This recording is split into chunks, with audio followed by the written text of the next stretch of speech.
অভাব। স্টেশনে কাঠফাটা সূর্যের তাপ, মাথার ওপর নেই কোনো ছাউনি। তবুও সন্তানহারা 70 বছর বয়সী বৃদ্ধ মা নাতনিকে মানুষ করার জন্য ফুটওভার ব্রিজের নিচে দাঁড়িয়ে বিক্রি করে চলেছেন লুচি, মটর আলুর তরকারি। সালটা ছিল 2021। এক ব্যক্তি লোকাল ট্রেন ধরার জন্য বসে আছে। স্টেশনে প্রচণ্ড ভিড় হওয়ায় প্ল্যাটফর্মের শেষের দিকে গিয়ে বসলেন তিনি। এই দিকটা বেশ নিরিবিলি, সেরকম কোনো মানুষজনও আসে না এই দিকে। বেশ কিছুক্ষণ ধরেই তার খিদে পাচ্ছিল। পাশিয়ে তাকিয়ে দেখলেন এক ভদ্রমহিলা টুলে বসে রয়েছেন। সামনে রয়েছে গামলায় ঢাকা দেওয়া বেশ কিছু লুচি ও অ্যালুমিনিয়ামের একটি হাঁড়িতে তরকারি। খুব একটা যে বিক্রি হচ্ছে দেখে মনে হলো না। মহিলা আনমনা হয়ে ট্রেনের আসা যাওয়া দেখছেন। কি মনে হতেই লুচি চাইল লোকটি। প্রায় চমকে উঠে ভদ্রমহিলা তাকালেন। যত্ন সহকারে একটি কাগজের প্লেটে 2 পিস লুচি আর কিছুটা মটর আলুর তরকারি দিলেন। দাম হয় 10 টাকা। লোকটি 20 টাকা দিতে চাইলে তিনি নিলেন না।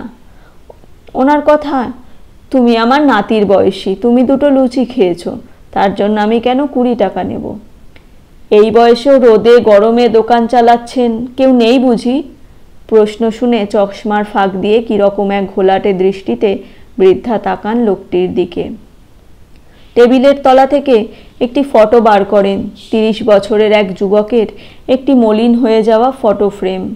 বলেন, আমার ছেলে মারা গেছে, এটা তারই দোকান ছিল, এখন আমি চালাই, না হলে খাবো কি বাবা? ক্লাস 6-এ পড়া এক নাতনি আছে, তার সব দায়িত্ব আমারই। স্টেশনে তো অনেক দোকান, আপনার বিক্রি কেমন হয়? বৃদ্ধা সেই শূন্য দৃষ্টি মেলে বলেন, ঘরের খরচাটা চলে যায়, তবে নাতনির স্কুলের খরচা, পুজোর জামা, শখ আহ্লাদ মেটাতে পারি না। ক্ষমতা না থাকার জন্য একটা মাথার ছাউনি দেওয়া দোকানও বানাতে পারিনি, তাই প্ল্যাটফর্মের শেষ প্রান্তে এসে এই ফুটওভার ব্রিজের নিচেই বসি। আর এই দিকটায় তেমন মানুষজনের আসা যাওয়াও নেই, ওই শুধু নুন ভাতের খরচাটুকু উঠে যায় বাবা।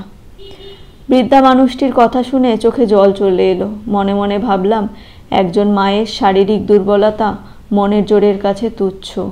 প্রবাদ আছে, নারীরা মায়ের জাত, আর সে তার সন্তানের জন্য সব কিছু করতে পারে। ধন্যবাদ।